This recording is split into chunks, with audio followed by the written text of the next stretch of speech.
E estamos de volta com o BBcast, o seu podcast de automobilismo e outros nerds.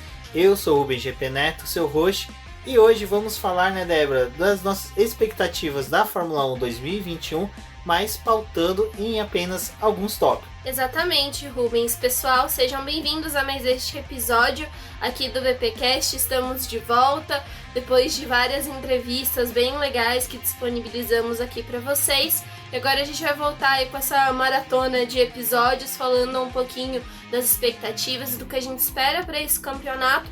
Lembrando que tudo isso é antes da pré-temporada e quando tiver a pré-temporada aí a gente volta aqui para poder falar se a gente ainda confirma essas expectativas, se já caiu algumas coisas por terra, porque ainda tem muita coisa para poder acontecer, né, até os carros realmente estarem na pista e o campeonato começar. Exatamente. Bom, lembrando a todos que o Boletim do Paddock se mantém através do programa de financiamento coletivo e contínuo do Apoia-se. Então, acesse o post desse episódio, tem o link do Apoia-se, confira lá, ou entre em contato comigo, com a Débora, e converse com a gente da melhor forma que você pode apoiar o Boletim do Paddock, pois este ano estamos enfrentando aí as consequências de ter tido um 2020 muito conturbado, mas o Boletim segue firme e forte com as lives no canal do YouTube, entrevistas tanto lá no YouTube como aqui no BBcast. E também aproveitem para poder conferir lá o nosso canal do YouTube, fazer parte lá da nossa comunidade. Nós já passamos dos 1.000 inscritos, mas a gente gostaria de ter vocês também, ouvintes aqui do podcast, lá no nosso canal, acompanhando o nosso material. Então passa por lá, se inscreve, assiste algum dos vídeos antigos, apesar de ser algumas coisas da temporada passada, aproveita para poder relembrar como foi o campeonato de 2020, onde a gente fez uma cobertura bem legal por lá. Exatamente. Bom, e também não se esqueçam de verificar a nossa lojinha do Boletim do Paddock com estampas e camisas todas dedicadas a automobilismo. Pessoal, só pra falar uma coisinha pra vocês, eu participei do episódio do Ponta Talks lá com a Rafaela. A gente também fez um episódio sobre expectativas que vai sair aí no próximo dia 5 de fevereiro. Então, algumas coisas que a gente vai falar aqui é bem interessante que depois vocês também passem por lá e confiram o episódio do Ponta Talks, que é um parceiro nosso aqui do Boletim e também já está completando um ano de podcasts, então a gente gostaria de também parabenizar eles e pedir para vocês que acompanham o nosso trabalho também passarem por lá e dar aquela força pro projeto.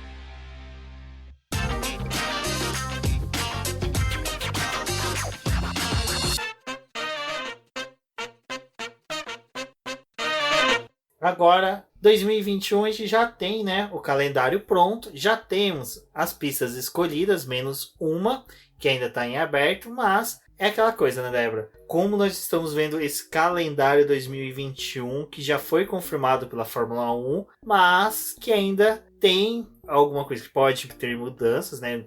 Já houve até mesmo, né? A Austrália, que seria a abertura, ela caiu para depois do Brasil, vai ser um tiroteio de logística, mas uma coisa a gente pode ficar feliz. Logística a Fórmula 1 entende, então a gente pode ficar tranquilo que eles vão saber fazer tudo certinho. É um calendário bem diferente, assim, esse ano, porque eles estão se disponibilizando, né, se dispondo a fazer 23 etapas aí em um ano em que a gente ainda tá passando por uma pandemia, mas tem uma perspectiva melhor, porque as vacinas estão começando a sair.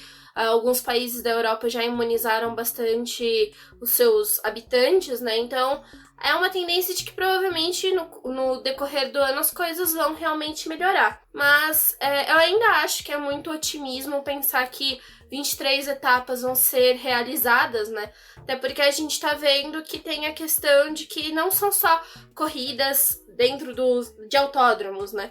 Que proporciona você fazer algo mais fechado, com uma quantidade de pessoas mais limitada. A gente tá falando de uma Fórmula 1 que também tem corridas como Mônaco, Singapura, que são provas de rua e que estão, né, confirmadas para esse calendário de 23 etapas.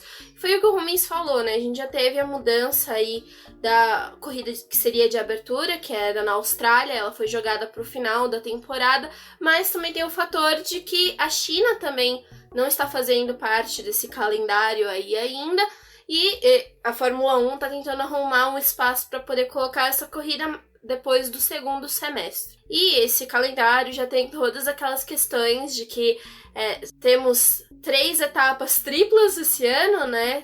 3 rodadas com 3 corridas. É bem complicado porque a Fórmula 1 já não gosta, os membros, né, não gostam muito dessas corridas em que sai de um lugar para o outro e tem que fazer tudo correndo.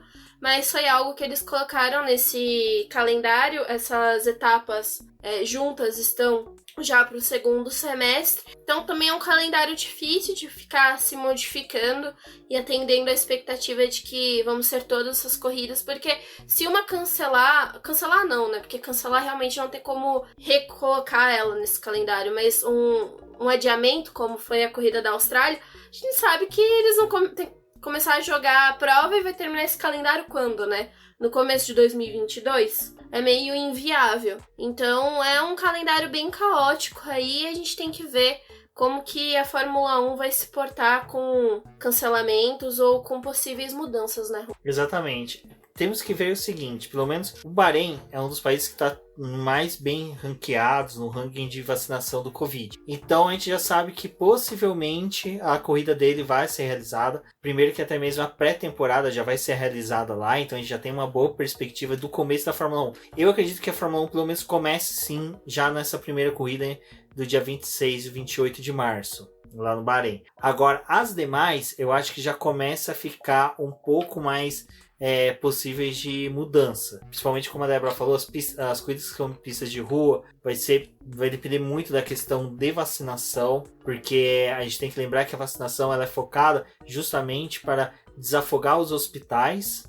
Então a ideia é essa. A gente já vê a questão de Israel, que já chegou a 60% da população vacinada, e os hospitais lá já estão bem desafogados, está um pouco mais tranquila a situação lá. Bahrein aquela região ali da Arábia Saudita, Bahrein, Abu Dhabi, está com uma vacinação bem avançada, então isso é interessante, que a gente já sabe que esses locais possivelmente teremos GPs. Demais pistas, eu acho que compensa muito a gente ficar observando essas questões, porque a gente já está tendo relatos que na Europa, em muitos países, está tendo atraso na entrega das vacinas, tanto Coronavac, de Oxford, da Sputnik, da Pfizer, já está tendo atraso nas entregas. Então pode ser que aconteça de algum outro país ficar um pouquinho mais fechado, correr um outro lockdown ali para poder segurar a questão de não exposição da população. A gente viu esses dias uma entrevista da representante da União Europeia falando que eles não têm interesse de fechar 100% as fronteiras por questões econômicas, porque agora eles estão começando a pensar um pouquinho mais para esse lado de economia do que era feito ano passado, na questão de muito mais de saúde. Então a gente pode ter que essa questão dos caminhões que transportam, os veículos que transportam toda a Fórmula 1, possa ter um livre trânsito comparado do que foi o ano passado, com a Itália fechando, e Ferrari e a AlphaTauri sofrendo um pouco com isso, e depois a própria Inglaterra se fechando tanto, e aí todas as equipes, né, consecutivamente ficando fechadas. É um cenário que a gente pode esperar sim muitas mudanças. Eu torço para que todas as mudanças sejam em decorrência de seja muito mais para poder termos uma etapa sendo realizada do que simplesmente ter mudanças, porque o cenário do país que iriam correr está periclitante. Uma coisa que eu falei numa das lives do Boletim do Paddock lá no canal do YouTube foi que o GP do Brasil hoje, quando a gente teve aquela discussão do contrato, não era mais se preocupar se o contrato ia ser questionado ou não na justiça, se o contrato era lícito ou não, se a licitação era válida ou não, se tinha que ter licitação, na verdade, para o contrato da Fórmula 1 ser realizado em São Paulo, mas sim se o Brasil estaria numa situação apropriada para receber a Fórmula 1. Eu sou uma pessoa que todos os GPs do Brasil que eu fui, eu comprei praticamente uma semana antes do GP. Só o ano passado que eu meio que fiquei, o ano retrasado, fiquei meio cabreiro, comprei um mês antes, mas ainda foi assim, tipo no gargalo. E eu acredito que este ano, se eu puder recomendar para o pessoal, segurar o máximo possível. Se você tem a grana, tá com disposição, não vai lhe fazer falta, pode comprar. Mas se é uma grana que vai lhe fazer falta, é uma grana que depois um possível pedido de reembolso não seja algo que vai te atrapalhar, uma demora, alguma coisa do tipo, eu não recomendo comprar o ingresso agora, quando tiver abertura. Normalmente é março até maio, tem abertura das vendas. Porque a gente não sabe como é que vai estar a situação do Brasil. Às vezes o Brasil pode estar até uma situação tranquila, mas a visão que o pessoal vai ter de fora, pela desorganização que a gente está tendo de questão de vacinação, de cumprimento de regras de isolamento, não tenha como realizar o GP no Brasil. Nisso eu tô falando, não realizar o GP no Brasil, eu já vislumbro que não vai ter torcida. Eu, na minha opinião, acho que o GP do Brasil não deva ter torcida. Eu queria muito, nossa, seria sensacional encontrar com os apoiadores do Boletim do Paddock, encontrar com a galera que ouve a gente sabe que a maioria gosta de vir pro GP do Brasil, mas eu sei que é meio difícil, eu não vislumbro o GP do Brasil com aquela galera toda que a gente via. Se tiver, vai ser um número menor, reduzido, mas só que o ingresso vai ser um pouco mais caro. O Brasil tá nessa situação, né? A gente não sabe como vai estar a vacinação. Tudo bem que é uma corrida que é para poder ocorrer no final do ano, né? Também teve a questão da mudança do GP do Brasil, que não vai ser mais naquele feriado que costuma pegar e vai ser uma semana antes. Então, também acho que a possibilidade de mais pessoas aparecerem para a corrida fica mais limitado, porque não vai ser num feriado, né? Essas negociações de trocar dia de trabalho, essas coisas ficam mais difíceis. Não é todo mundo que consegue tirar férias nessa época do ano.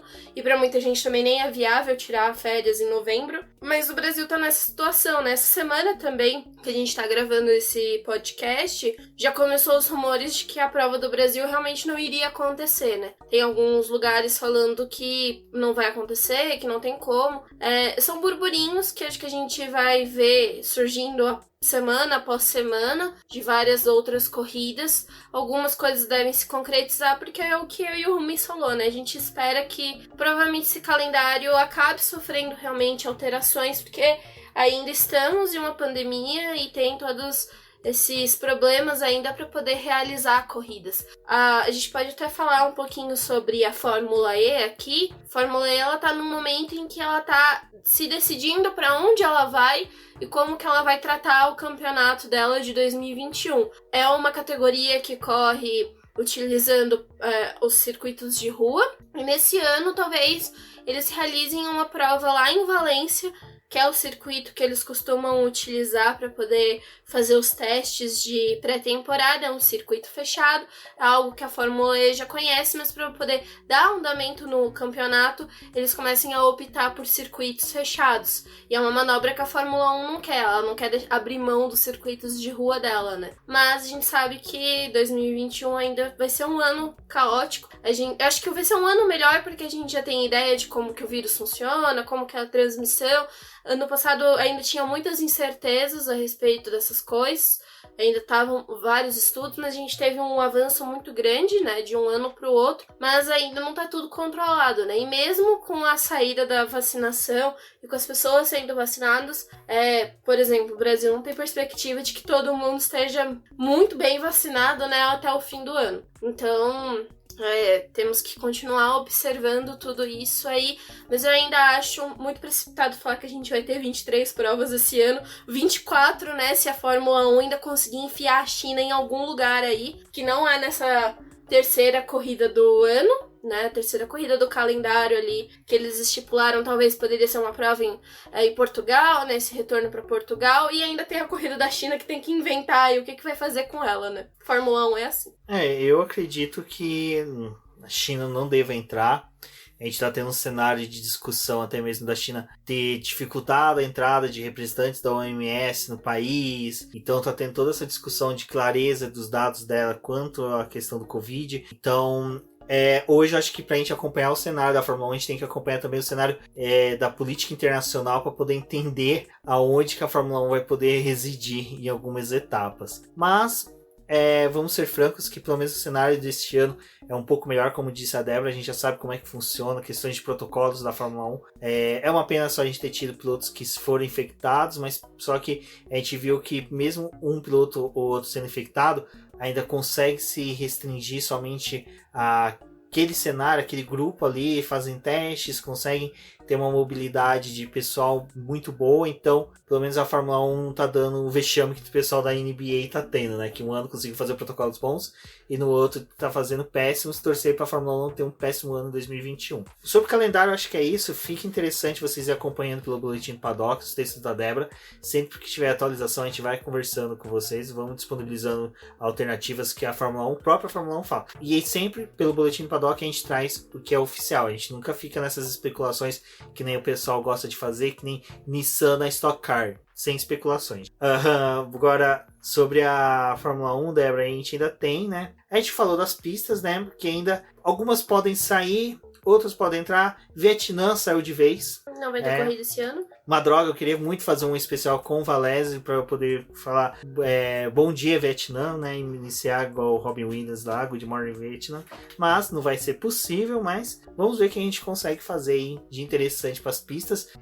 Débora, essa terceira pista realmente ninguém sabe, né? Ainda não sabe, a expectativa era que fosse Portugal, mas Portugal tá aí também naquela coisa, né? Fecha a fronteira, não fecha, quer gente, não quer. É um momento complicado, mas a expectativa era que essa terceira corrida fosse, sim, em Portugal. Eu vou ser franco, eu teria jogado o GP da Itália, que seria em Imola, para terceiro, e faria Sakir e Bahrein. Anel externo e pista normal do Bahrein, repete, faz tudo bonitinho, acho que seria muito interessante. E nos testes de pré-temporada, eu quero o anel externo em alguns momentos ali, vai ser interessante. 3 dias, Rubens!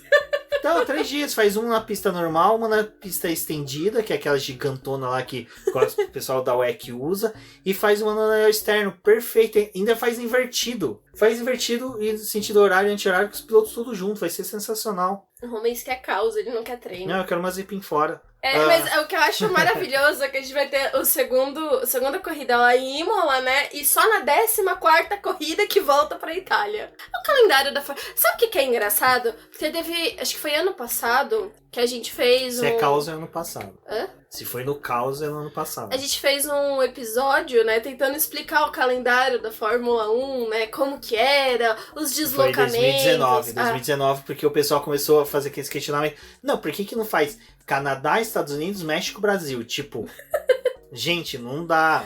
Não dá, só que agora esse ano, foda-se, né?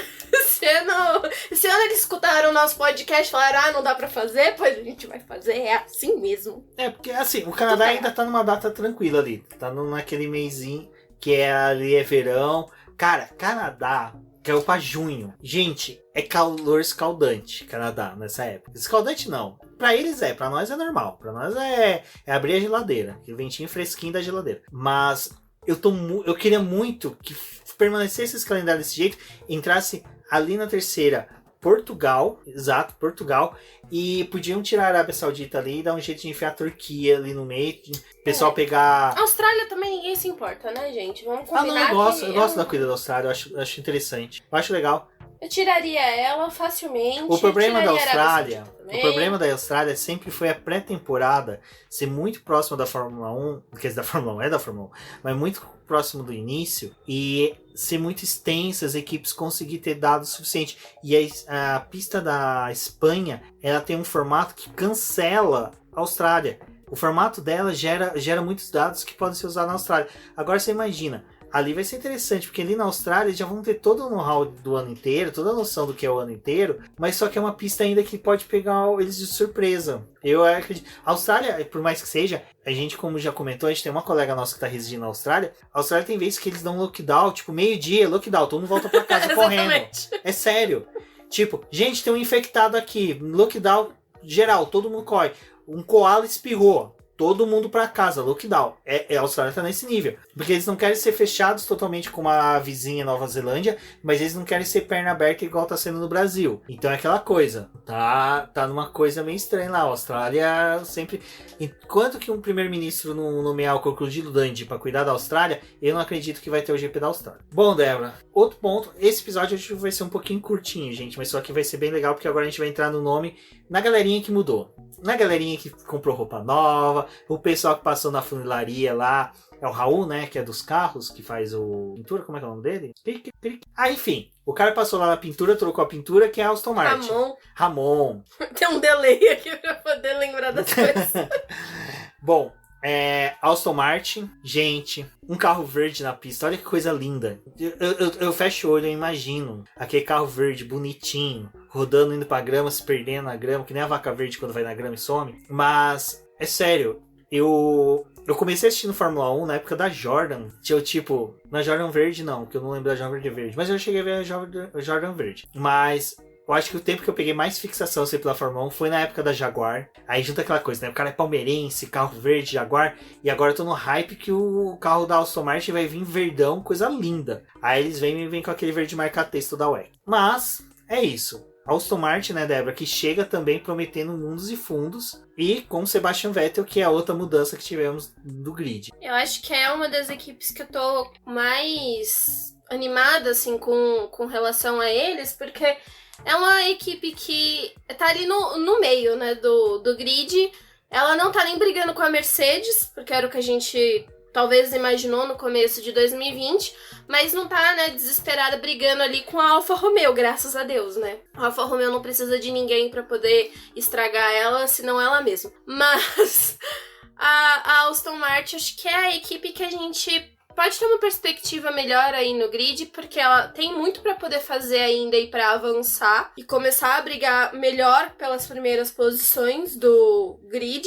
E tem essa folga, né, de desenvolvimento, tem dinheiro pra poder fazer isso. É uma equipe que vai poder usar ainda mais o túnel de vento, porque não ficou com a terceira posição do campeonato de construtores, está ali no quarto lugar, então tem uma folga melhor para poder fazer teste, para poder fazer desenvolvimento de peça. Eu acho que é uma das equipes que, assim, tá em uma melhor situação do campeonato. Porque tem um carro bom, porque esse desenvolvimento, né, de 2021 de 2020 permanece em 2021. A gente não vai entrar hoje tanto nessas alterações do carro, porque são algumas coisas muito pontuais. Se vocês quiserem, eu até fiz um guia lá no site do BP, onde vocês podem conferir alguma dessas mudanças que vai ter para esse ano, porque não é o mesmo carro de 2020, assim. Ele vai ter modificações pontuais para o campeonato de 2021.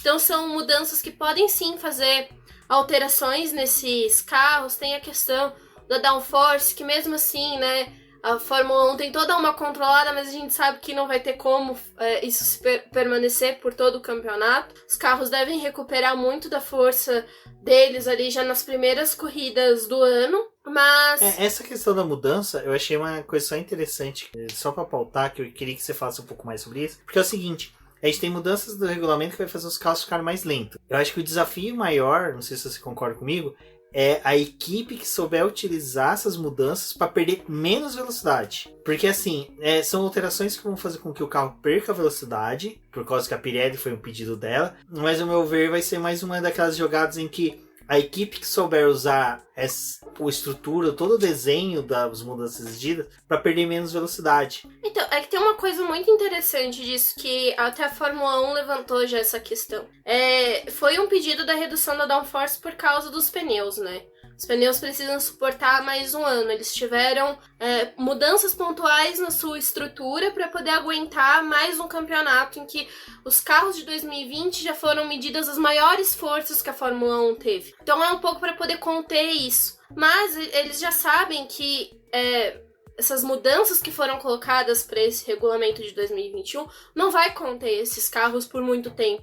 E, na verdade, eles acreditam que essa mudança, né, de contenção aí só aconteça, tipo, praticamente na primeira corrida do ano. Porque depois esses carros já vão ter deslanchado as atualizações. A gente vai ter um momento aí que é bem interessante, que os carros estão sendo desenvolvidos nesse período. A gente vai ter ali a apresentação dos carros, né, durante a última semana de fevereiro, mais ou menos. Alguns vão apresentar a renderização do carro, outros vão mostrar o carro em si, mas a gente vai ver os carros primeiro ali naquela pré-temporada, né, Rubens? E ali naqueles 3 dias. E eles vão ter basicamente 15 dias até o início da temporada em si. E nesse período de 15 dias, as coisas vão ficar muito concentradas para mudanças que eles precisam fazer dos carros. para poder ir para a primeira prova do Bahrein já com atualizações muito pontuais. Então, muito dessa força já vai ter sido recuperada. Assim, vai ser um ano que a gente vai viver uma tensão, acho que provavelmente entre pneus se desgastando, da Pirelli, né, com aquela luta dos carros para poder fazer as corridas, para poder se adequar a esses problemas estruturais que, né, acabaram acontecendo por conta da pandemia, mas os carros também em constante desenvolvimento. E a gente vai ter equipe que vai estar desenvolvendo muito mais o carro e outras mais tranquilas, porque a Mercedes, por exemplo, ela tem um pezinho assim mais de tranquilidade, porque ela já desenvolveu praticamente o carro de 2021 em 2020, quando tá todo mundo desesperado lutando com o carro de 2020, a Mercedes estava mais tranquila, folgada lá no começo do campeonato, né, liderando. Ela poderia dar atualizações para 2021 para ficar mais tranquila. E agora em 2021, que tá todo mundo se descabelando para terminar o campeonato, eles vão estar focados mais em 2022. Então é uma equipe que tá com folga aí. E a gente tem outras que, né, ainda estão buscando. A McLaren, acho que vai ser uma das que vai querer ficar com esse terceiro lugar ou segundo lugar por conta do motor. Tem a Aston Martin, que era o que a gente tava conversando aqui, que é, acho que uma das equipes que tá com essa folga, né? Ela tem poder aquisitivo e estrutural e de pessoas trabalhando para ela para poder desenvolver esse carro com muita facilidade, para poder auxiliar eles justamente nessa briga pelo terceiro ou segundo lugar. E eu acho que é uma das equipes assim que vem com uma perspectiva melhor no campeonato, porque eu acho que assim, eles estão confiando bastante no Sebastian Vettel, porque trouxeram ele, né, um tetracampeão, mas eu acho que também tem muito de despejo de confiança no Lance Stroll, assim, tipo, a gente tá com o filho do dono, mas o filho do dono também precisa entregar, né? Eles estão naquela garra de precisar ter pontos. Então acho que vai ser uma dupla bem interessante pra gente ficar de olho. Acho que ainda o Vettel pode ter um pouco mais de vantagem no Lance Stroll, se o carro casar, né? Se a forma dele guiar ficar bem azeitada ali com esse carro. Mas acho que é uma equipe que, dentro de todas as outras, tem uma chance muito melhor. Porque a gente vai ver a Mercedes tendo que se limitar, porque, né, teto orçamentário, essas coisas, eles precisam jogar mais. A Ferrari também tem muito dinheiro, também acho que vai ter que dar aquela, né, direcionar o dinheiro para os lugares certos. Aí a gente tem a Red Bull que quer crescer para ficar tão grande quanto a Mercedes, mas também tá um pouco mais limitada porque é a segunda do campeonato de construtores. Falando um pouquinho assim rápido sobre esse comecinho desse grid, tem a McLaren também que tá vindo com o motor Mercedes, que quer, né, brigar mais com os primeiros do grid, mas a gente ainda não sabe como é que vai funcionar bem esse casamento, esse retorno de casamento, né, McLaren e Mercedes. Aproveitando, já falando da McLaren, a gente pode comentar, né, a entrada do Daniel Ricciardo, que para alegria do Zac Brown, né, que o Zac Brown namora o Daniel Ricciardo há muito tempo, desde que ele chegou na Fórmula 1 na McLaren, ele tenta trazer o Ricciardo, ele acredita no bom relacionamento que a equipe vai ter com ele. Eu vou ser sincero, eu tenho um bom receio sobre a dupla. Eu acho que Carlos Sainz e o Lando Norris foi a melhor dupla que a McLaren teve nos últimos anos. Acho que desde Fernando Alonso e Lewis Hamilton foi a melhor dupla que a McLaren teve. E de 2020 acho que foi a melhor dupla do campeonato em si. Do grid eu acho que foi porque eles foram bem regulares. Foram os melhores. Porque, como eu comentei no último episódio do BBcast sobre Fórmula 1 ano passado, a McLaren não tinha o terceiro melhor carro. Ela estava do quarto caindo pro quinto melhor carro. Mas o que aconteceu foi que a dupla foi boa. Os pilotos foram bons. E olha que eu critiquei muito os dois. Eu acho que o Daniel Ricciardo vai conseguir mostrar pro Lando Norris que ele consegue ser engraçado sem perder o foco. Que é uma coisa que às vezes eu tenho a sensação que o Lando Norris perde um pouco de foco. Ele não é um piloto e que ele sofre na pista, sabe? Ele é um piloto que tem dificuldade em fazer estratégia, de desenvolver a corrida na cabeça dele. A partir da 10ª volta parece que ele já começa a perder a noção que ele tem mais 50, 60 voltas à frente, então ele começa a ter uma mesmice no desenvolvimento dele. Então acho que o Ricardo pode trazer isso pra ele, né, Débora? Eu acho que essa dupla não vai ser nada equilibrado. Eu acho que o Ricardo ele vai ter mais vantagem sobre o Lando, dado a experiência que ele tem, né, de uma Red Bull, de uma Renault. Acho que é um cara que tem uma boa trajetória no automobilismo e, principalmente, desfrutando de um motor Mercedes nesse casamento, né, McLaren-Mercedes aí, ele vai ser o cara que ele vai querer pódio, que ele vai querer brigar pelos primeiros lugares. E eu acho que esse ano pode ser que a McLaren ela esteja mais confortável para ficar com esse terceiro lugar. Assim, seja mais merecido esse terceiro lugar do que foi, né, em 2020. Apesar que o texto da Denise, que ela publicou lá no blog da Ju, ela mostra o quanto foi merecido a McLaren ter esse terceiro lugar. Eu acho esse texto muito bom, mas eu também ainda penso por esse lado, né? A McLaren faltou um pouquinho, e eu acho que é esse pouquinho que eles precisam que provavelmente o Ricardo vai trazer. Mas eu não acho que no final de 2021 a gente vai ter uma dupla tão equilibrada quanto foi Lando Norris e Carlos Sainz. E eu também acho, assim, que não que o relacionamento deles não vai ser bom. Eu acho que a McLaren, como equipe, fornece um ambiente bom para que os pilotos trabalhem bem juntos, né? Acho que ainda vai ter essa coisa. Mas eu não acho que vai ser tão azeitado quanto Lando Norris e Carlos Sainz foi.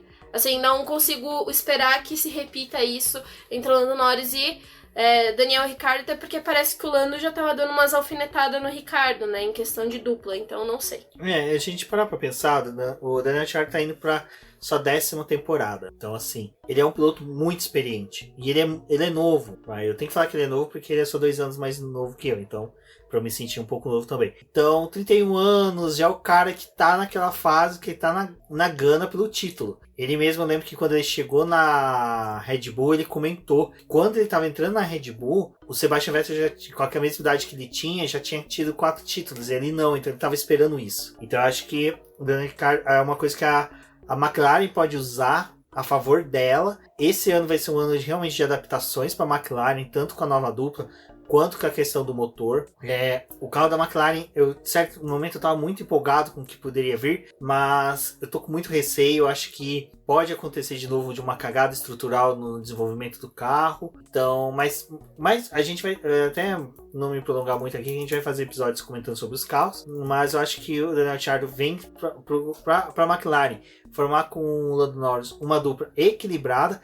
Em compensação, na Alpine, eu acho que a gente vai ter uma dupla desequilibrada. Fernando Alonso, eu acho que eu acho bom a Alpine ter potes de farinhas bem grandes, porque ele vai comer o Ocon com farinha total. Assim, não consigo ver um equilíbrio nesses dois. Já não tinha equilíbrio entre ele e Daniel Ricciardo, né? Já não era uma dupla muito equilibrada. O Daniel Ricciardo, ele apareceu muito mais na Renault em 2020, mas tem a questão do Ocon ter tido um pódio, mas, cara, é um pódio muito pontual, assim, no ano pro Ocon. Alguns pódios de 2020 a gente tem que sempre ver com bastante reticência. Sim, né? até os do Daniel Ricciardo, mas acho que os do Daniel era aquela coisa, né? A Renault tava naquela gana por chegar no pódio, por ter esses resultados. O Daniel, ele também tem uma consistência de 4º lugar, 5º lugar ali, ele tava próximo, né, brigando por essas posições, mas a Renault, ela foi uma equipe que ela cresceu muito em 2020, tende a continuar crescendo em 2021, porque acho que ninguém melhor do que Alonso numa equipe, é um cara que tem experiência, talvez tenha um pouco mais de juízo em 2021, vamos ver aí. Eu torcer que com a idade tenha chegado a sabedoria, né? Esperamos, né? Bom, o Cyril já caiu fora, porque não ia aguentar a pressão realmente do Alonso. Saiu antes de começar a sofrer. E nada de tatuagem. Nada de tatuagem. Não quis ser marcado. Eu acho que é isso, né? Acho que o Alonso vem pra poder dominar. E, assim, eu nem falo de Alonso brigando por pódio, porque eu acho que... Por pódio não, mas assim, por um primeiro lugar, algo assim. Não sei ainda, eu acho que é difícil. Pódios como foi do Ricardo, como foi do Ocon, do Vettel, eu acredito que vai acontecer, porque é Fernando Alonso. Uhum. Tipo, é o cara que fez... É o fator diferencial que fazia diferença no carro da McLaren, Exato, né? Era o cara que em 2010 competiu com pau a pau com com o Lewis Hamilton, com o Vettel, e o carro da Ferrari não era o melhor. Era o cara que em 2012 não tinha o terceiro melhor carro, mas estava disputando título. Então é o Fernando Alonso. Acho que dá para se esperar muito. É um cara que está ativo a todo momento. Então é o cara que eu acho que o fator idade não vai pesar nele como pesa em outros pilotos. Apesar que o Kimi Raikkonen mesmo é um piloto mais velho que ele, está conseguindo desenvolver bem na Fórmula 1, só não tem carro. Eu acho que vai ser interessante, mas a questão da Renault tá muito também pautada pelo quanto que a Aston Martin vai crescer esse ano, né? Porque em 2020 tava uma coisa muito embolada ali. A Renault, ela cresceu para poder chegar próximo de McLaren e da Racing Point, né? E acho que em 2021 essa coisa vai estar um pouco mais solta, assim. Se a McLaren ela casar com esse motor, se der certo o projeto, né, de introdução desse motor, eu acho que a tendência da McLaren talvez é se distanciar um pouco da Renault. E a mesma coisa pode acontecer com a Aston Martin, pelo potencial de que eles têm de atualização, de desenvolvimento de carro. Eu acho que a Renault, talvez ela ainda esteja passando por um ano de estruturação em equipe, porque ela em si está passando por uma reestruturação. A gente não está falando só da chegada do Alonso, a gente está falando da transformação para a Alpine, para a estrutura de que a Renault teve que mudar completamente dentro dela, né? De trazer os times de desenvolvimento, fazer eles trabalharem juntos para poder fazer o carro funcionar. Então, eu não sei, eu acho que 2021 vai ser um ano meio estranho ali, talvez, na Renault. Nada muito consolidado, sabe? E aí em 2022, tipo, realmente seja um momento grande da Renault.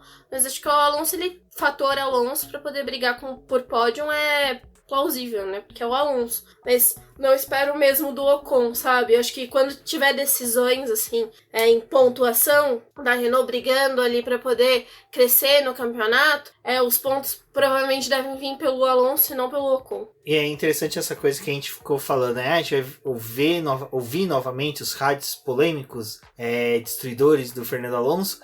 E um piloto que, pelos rádios, chamou a atenção da equipe que a contratou foi o Carlos Sainz, que quando a Ferrari contratou ele, todo mundo ficava, bacana, tal, mas agora, esses tempos atrás, né, o Binotto falou que um dos fatores que chamou a atenção era o feedback que o Carlos Sainz conseguia passar para a equipe do carro, e isso chamou muita atenção deles. Então, Carlos Sainz vai para a Ferrari, já tá na Ferrari, já tá fazendo teste, foi lá, recebeu as meninas do Girls on Track, né, já que o querido Leclerc estava corongado lá em Abu Dhabi. Então, eu acho que o Carlos Sainz é o cara que ele já tá fazendo aquele manage muito foda junto com a Ferrari.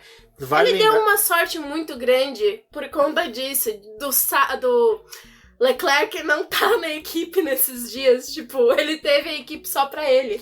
Só pra pegar as coisas pra ele, então, né? E isso é uma coisa que, cara, a Ferrari gosta muito. E uma coisa que quando o Carlos Sainz foi pra McLaren, eu achei muito legal. E a gente tem isso na primeira temporada do Drive to Survive, que mostra que ele se mudou. Na segunda temporada, que ele se mudou para próximo da fábrica da McLaren, ele morou próximo da fábrica da McLaren, ele queria ficar próximo da fábrica. Eu acredito que ele já esteja próximo da fábrica da Ferrari também. Então ele tem muito de ser um cara workaholic, né? Que tá ali em cima. Então eu acho que isso vai chamar muita atenção da Ferrari. Eu torço realmente, piamente, pelo Carlos Sainz para que ele tenha um bom desenvolvimento na equipe e que cumpra, né, aquela previsão da Cinti de que o Carlos Sainz seria campeão na Ferrari antes do Leclerc, seria muito interessante. O fator dessa dupla aí, Carlos Sainz e Charles Leclerc, é bem interessante, porque eu acho que também vai ser uma dupla que, assim, vai chamar a atenção no grid em 2021. Temos que ver aí como é que vai ser o desenvolvimento, o desempenho da Ferrari em 2021. Eles estão com aquela gana de que o carro volte a funcionar, né? O Binotto tá otimista, querendo brigar pelas 3 posições do campeonato de construtores, tendo reais possibilidades de brigar. Vai ter a apresentação do motor novo para 2021, que eles prometem que vai recuperar a potência que eles não tiveram em 2020. Eles já sabiam lá em 2020, né, já nos testes pré-temporada, que o ano ia ser bem complicado, porque o carro tinha vários problemas, o motor tinha vários problemas, tanto que 2020 foi um ano em que Eles trabalharam para poder tentar sanar os problemas desse carro. Em 2021 a ideia é que ele esteja melhor e que ele tenha um desempenho melhor, mas é uma dupla que a Ferrari, né, o Binotto já falou que eles vão ter liberdade para poder brigar pelo campeonato de pilotos, né, e construtores livres, e só vão optar por tomar decisões por um piloto ou outro quando aquilo for realmente necessário ou quando aquilo colocar eles numa posição de ganhar mais pontos do que eles poderiam ganhar. Então é uma dupla que a gente tem que ficar aí de olho em questão de como que a Ferrari vai gerir esses dois pilotos. É uma dupla muito jovem, Carlos Sainz e Leclerc são extremamente jovens. É uma equipe que a gente tá vendo que a Ferrari vai ter que lidar com dois pilotos novos que estão na mesma gana, né? Por se tornarem campeões, por terem um carro bom.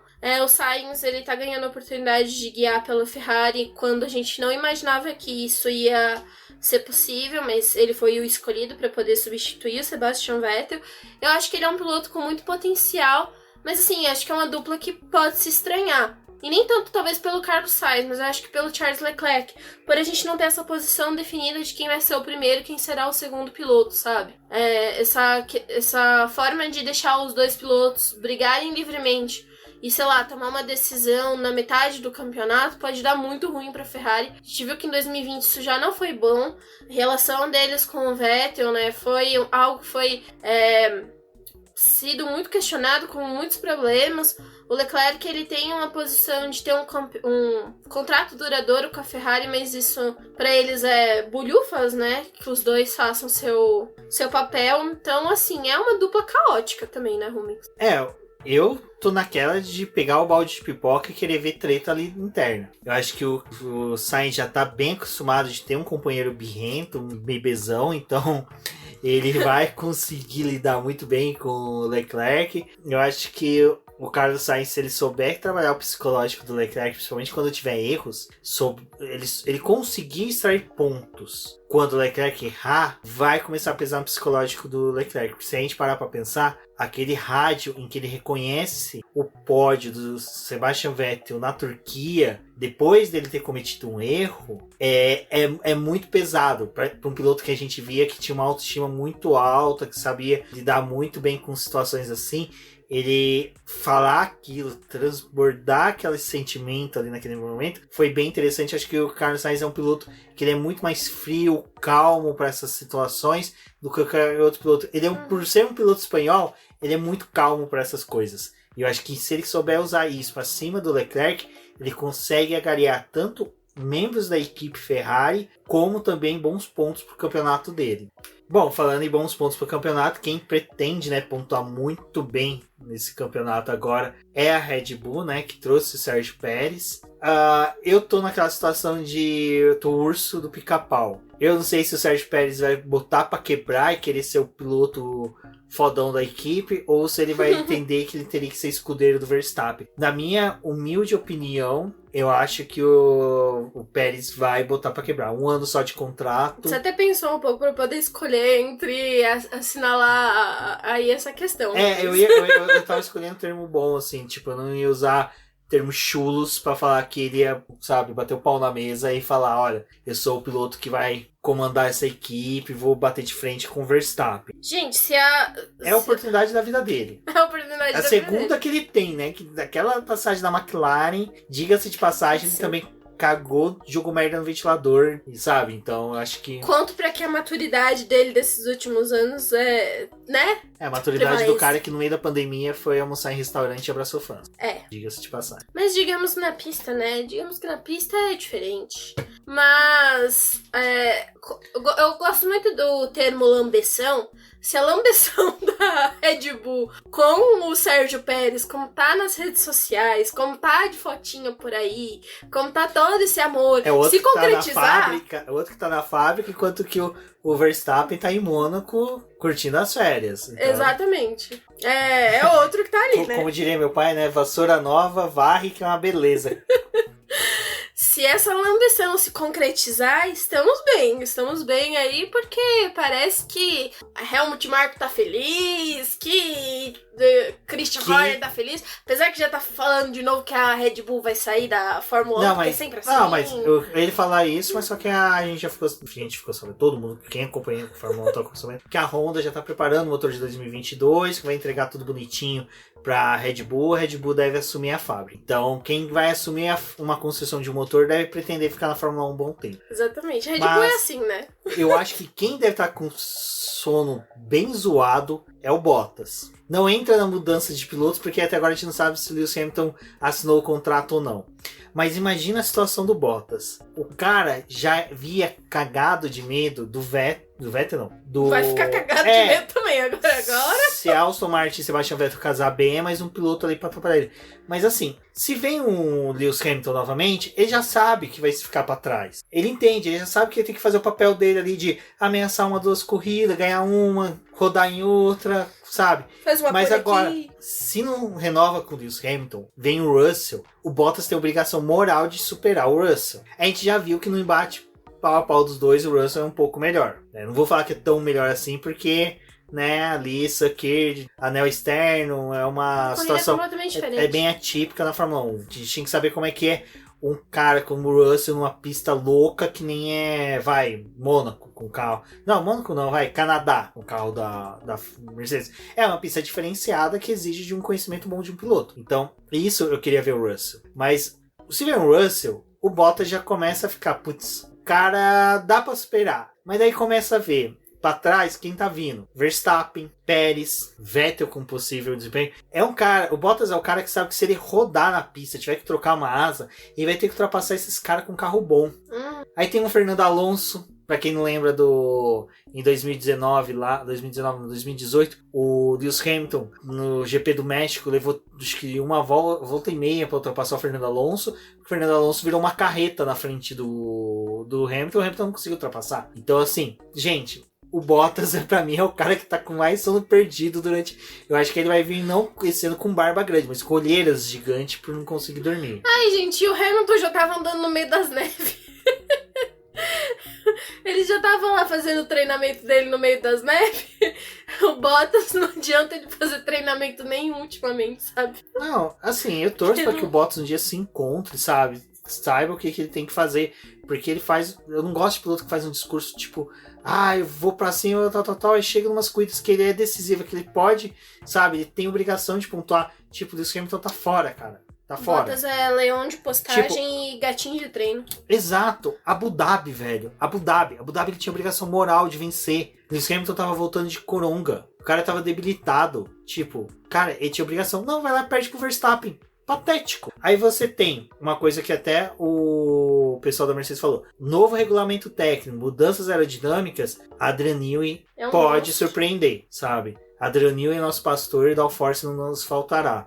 Porque o cara pode simplesmente chegar com um carro que ultrapassa a Mercedes. Ponto. Só com mudança, como eu falei. A dinâmica das mudanças é quem vai perder menos tempo. Quem vai perder menos downforce. Quem vai saber trabalhar asas, outras peças do carro para compensar essas perdas que vai ter. Porque nenhuma equipe quer perder potência, downforce e velocidade. Então, 2022 é um carro bem atípico, né? Assim, que vai ter uma mudança grande no regulamento, que é esperado, que era essa mudança que seria em 2021. Ela ocorre em 2022 e é aquele momento em que a gente ainda sabe que Mercedes vai ter vantagem, né, de alguma forma. A gente sabe que outras equipes também têm um pouco mais de vantagem, mas a Red Bull também ela pode lutar por isso aí, né? Em 2021 é aquele ano que a Red Bull tá trazendo o Pérez, não é só pelo fator de brincar, né, e brigar ali pela primeira posição do grid, não é só isso. Eles querem brigar em questão de pontos com a Mercedes para poder chegar num fim de ano em que seja possível ultrapassar a Mercedes no campeonato de construtores. Para ela, pouco importa se Verstappen ganhar o título no final do ano. Eles querem definir o campeonato de de construtores, né? Em pontos e mostrar que a Red Bull tem força de novo. Pra poder começar um 2022 já dando tapa nos outros, né? Por isso que a gente vai ter essa dupla agora. Vai ser uma briga interna bem interessante. Acho que esse ano o Verstappen não tem como ficar na zona de conforto dele. Acho que o questionamento maior aí é a Red Bull vai entregar peças iguais para os dois pilotos, vai equipar os carros iguais, e é aquela coisa que também acho que assim, a gente nem pode falar, ai, tadinho se o Pérez não receber peça, né, igual ou foi passado pro Verstappen, porque ele fez muito mais com o carro da Racing Point em corridas em que ele não tinha a mesma atualização que o Lance Stroll, precisou de atualização porque bateu, porque rodou, porque peça foi pra ele, porque não tinha como equipar os dois carros pra corrida. Então o Pérez, ele correu em várias etapas com o carro menos atualizado que o do Stroll e fazendo muito mais do que o Stroll. Então eu acho que também não é um fator assim que pode assustar tanto o Pérez, porque mesmo que ele não tenha a mesma quantidade de atualizações que o Verstappen tem ao longo do ano, Pérez é um cara que isso não mostra que vai intimidar ele, né? Então, assim, provavelmente essa briga interna aí vai ser bem interessante. E o Verstappen que vai ser tirado completamente da zona de conforto dele. Porque ele vai ter agora um companheiro de equipe que a gente espera, assim, que faça muito mais, né? Mas independente disso, dane-se Verstappen, dane-se Pérez. Meu foco em equipe da Red Bull é no Pitotoquirinho Tsunoda. Eu quero ver esse japonês tacando-lhe pau nesse carrinho. Quero ver ele... Cara, eu quero ver a bandeira do Japão novamente no pódio. Eu não preciso ver da McLaren, não preciso ver nada, sabe? Eu quero ver o Tsunoda subir no pódio, sabe? Ele ser erguido por uma mão, assim, por qualquer um dos pilotos. O Ronis quer abrir esse podcast com o hino do Japão. Exatamente, meu sonho. Vou assistir eu vou fazer uma live comendo temaki no dia que o Tsunoda fazer o primeiro ponto dele. E a Débora sabe que eu não gosto de temaki, porque eu tenho um péssimo retrospecto intestinal sobre isso. Mas, porque agora, né, a AlphaTauri tá com a dupla Pierre Gasly, que sonha em retornar para a equipe Red Bull. Na minha opinião, ele tinha que ir para a Alpine. Mas, né, superadas as minhas opiniões sobre isso, temos nosso querido Tsunoda, que é o melhor piloto da GP2 que subiu para a Fórmula 1 em 2021. Bom, o Tsunoda subiu aí, né? É um piloto que acho que a AlphaTauri deve estar bem animada, porque eles tiveram bons feedbacks dos testes em que ele realizou. É um piloto que está bem integrado com a equipe, mostrou que sabe passar os dados, tem um bom desempenho aí. Então, sim, é um piloto muito esperado, que tenha bons resultados, assim como a AlphaTauri teve em 2020. Foi uma equipe que cresceu bastante, começou a ter mais chances durante a classificação, também tinha mais força para poder brigar durante a corrida. Eles vão continuar com as atualizações, né? Acho que esse laço se estreitando aí com a Red Bull, muito mais ainda, assim, muito mais atualização, muito mais coisas vindas da Red Bull, porque eles perceberam que não é só a questão de ter uma equipe B, né, no campeonato ali disponível para eles, para testes ou essas coisas. Eu acho que é uma equipe que eles sabem que se eles conseguirem subir ela para poder tá em real posição de brigar com McLaren, com Renault e a própria Aston Martin, é uma equipe que vai ajudar a tirar ponto desse pessoal, né? E também fortalecer aí a Red Bull, porque ela também teria mais chance de ter mais pontos para poder brigar com um pouco mais de folga, né? Então não é só ter mais uma equipe no grid, mas ter uma possibilidade real de atrapalhar. É uma dupla forte também, acho que é uma das duplas, talvez, assim, mais forte que essa equipe pode ter. Foi, acho que, um ótimo acerto ter colocado o Tsunoda e deixar o Gasly. A gente já falou sobre o álbum durante o ano passado, sobre o fato ter perdido essa assento na Red Bull. Acho que também não era um piloto para poder voltar para a AlphaTauri, não ia dar certo. Mas é uma dupla que a gente tem muita perspectiva para 2021. Acho que vai estar em uma boa posição para poder brigar aí no grid, sim. E a gente espera que ela surpreenda, né? Porque a gente tá falando de equipes que estão à frente com um potencial muito melhor, né? Com pilotos bons, a gente tá falando de Aston Martin com Vettel, né? A McLaren com Daniel Ricciardo, assim, nem precisa falar muito a fundo, mas a própria Alpine com o Fernando Alonso. Então a AlphaTauri, ela tá no meio de tudo isso aí pra poder brigar com pilotos importantes do grid, superar eles, porque eu acho que, assim, 2020 já tava uma guerra, assim, de pilotos para se manter entre os 10 primeiros, imagina em 2021, né? Esse grid vai estar muito mais recheado com peças bem interessantes, em equipes interessantes, com real potencial de brigar. Bom, como eu falei, quero somente um pódio dele. Espero muito dos dois, né? Pierre Gasly é um cara que... Tem 2 corridas na Itália, gente. Se resolve aí quando vocês vão pro pódio. Bom, outra questão que eu acho que... Outra questão não. A gente não vai se prolongar muito a questão do Mazepin, porque... Nem merecia a ser Haas vai manter ele, infelizmente. Mas Mika Schumacher... Mikael, né? Como é que é o nome dele? Mick Schumacher. Mick Schumacher, isso. Schumacher. Schumaquinho. O Schumaquinho. Eu acho que ele é o cara que, sabe, ele deve estar numa panúria, porque, tipo, a Haas estreitou mais os laços com a Ferrari. Então tem mais chance de ter um carro bom. Mais engenheiro, mais gente indo trabalhar lá na Haas. Mais galera indo pra Haas. Mas também tem aquela coisa, né? A Haas pode ser aquela lá que fala, gente, esse ano não vamos focar nada, vamos só desenvolver os pilotos, dar a quilometragem pra eles, vamos focar em 2022. Aí, Schumacher pode ficar um pouco chateado. Olha, é uma equipe que eu não sei muito bem o que dizer, porque 2020 foi sofrido ali pra galera que tava com o motor da Ferrari, né? Não sei se estreitar os laços com a Ferrari é muito bom, né? O resto do pessoal ali talvez esteja mais feliz, porque se estreitar as coisas com a Ferrari, não sei. Mas é uma equipe bem caótica, porque ela precisa se desgrudar do fim do grid para poder brigar por alguma coisa. Então, eu acho que é difícil de falar onde a Haas vai estar em 2021. Se funcionar o motor e eles conseguirem brigar, não sei, porque quem tá mais perto deles ali é a AlphaTauri, né? É uma equipe que poderia fornecer algum tipo de briga. Isso que a gente tá falando, que se a Ferrari também conseguir se despregar ali dessas últimas posições do grid para poder voltar a brigar com os primeiros, né? É um ano bem complicado. A Haas é uma equipe que a gente não sabe, porque é um carro muito problemático de 2020 para poder se manter em 2021, mesmo com as atualizações e mudanças que teve pontuais desse campeonato. Mas são 2 pilotos que vão ter que adquirir quilometragem, vão ter que adquirir conhecimento. Eu acho que a Haas também vai precisar saber trabalhar com eles. Esse é um ano, assim, de tentar entender o feedback desses pilotos, porque eles estão com jovens que talvez não tenham tanta essa manha de passar o que tá acontecendo no carro, né? Então, talvez faz a falta realmente de um piloto mais experiente ali para poder ajudar a conduzir as coisas. Mas eu acho que o Schumacher, ele é um bom piloto com, assim, aporte, né?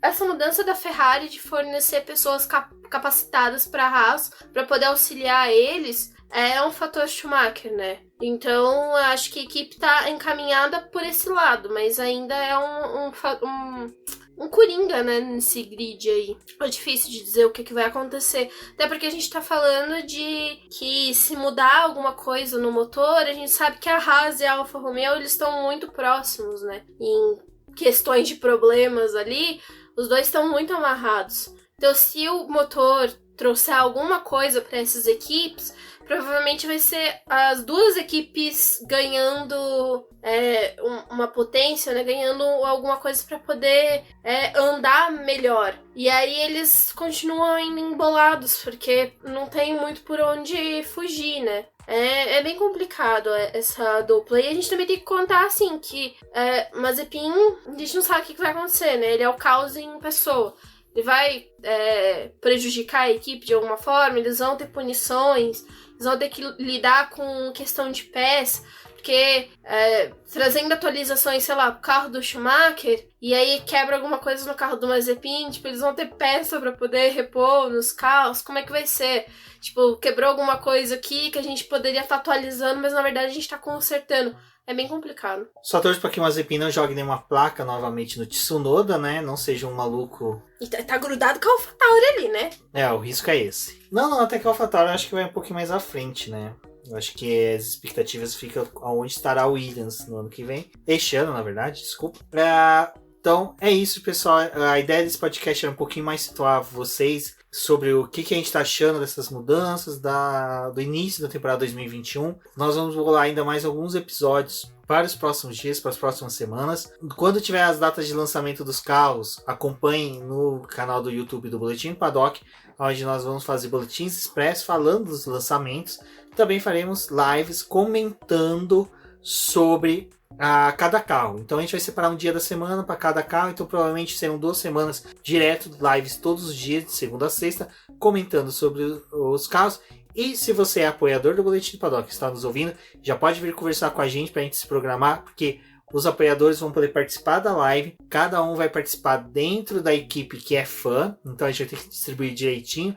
Se você não é fã de nenhuma, você pode ter chance, porque às vezes pode ser que surja mais equipes aí com vagas. Então é isso, lembrando também que 2021 teremos bolão no site do Boletim Paddock. Vou ver algum prêmio, não sei ainda o que eu vou poder dar para vocês, mas eu vou escolher uma coisinha bem bacana.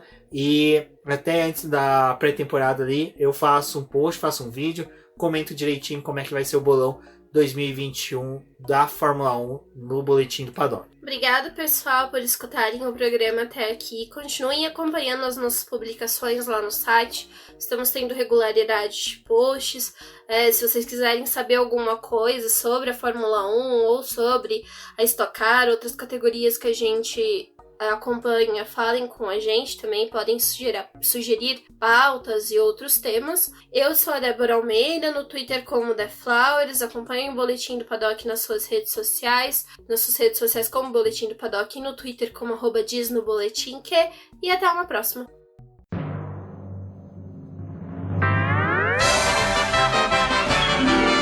E agora vamos agradecer nossos apoiadores, aqueles que auxiliam o Boletim do Paddock através do financiamento coletivo e contínuo do Apoies. E são eles: Ricardo Bannerman, Maia Barbosa, Eliezer Teixeira, Luiz Fex, Arthur Felipe, Rafael Celone, Will Mesquita, Antônio Santos, Rogério Furano, Helena Lisboa, Cássio Machado, Carlos Del Valle, Bruno Vale, Eric Nemes, Bruno Shinozaki, Alberto Xavier, Will Bueno, Ricardo Silva, Beto Corrêa, Fabrício Cavalcante, Arthur Apóstolo, Sérgio Milano, Melquiades Veloso, Micael Souza, Ezequiel Bale, Silney Messi, Rafael Arilho, Rafael Carvalho, Fábio Ramiro, Lauro Vizentim, Maria Ângela, Thaís Costa, Rafael Catelã, Jane Casalec, Carlos Eduardo Valese, Tadeu Alves, Paula Barbosa, Ale Ranieri, Leandro Nogueira, Bianca Mês, André Brolo, Bruno Lima, Ivan Grego, Maicon Tavares, Thalita Santos, Diego Machado, Gabriel Sawaf, João Guilherme, João Rai e Gustavo Frigoto. Muito obrigado a todos aqueles que apoiam o Boletim do Paddock e auxiliam no nosso desenvolvimento e crescimento. E se você quer